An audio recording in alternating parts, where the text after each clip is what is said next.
nhớ đâu thực tế là mà phê thì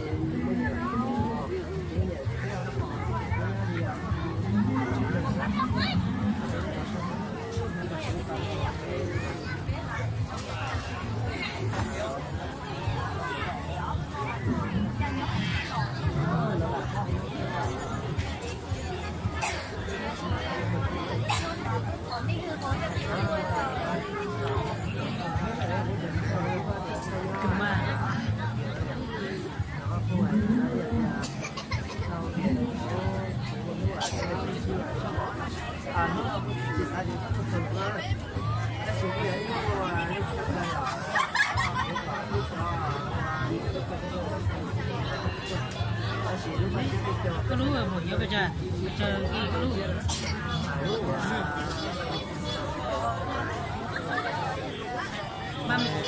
có cái 32 kg rồi à?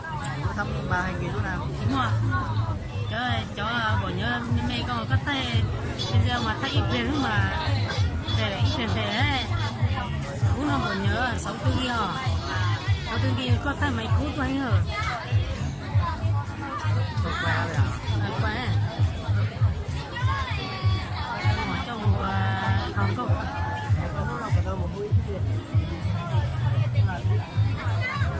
Chị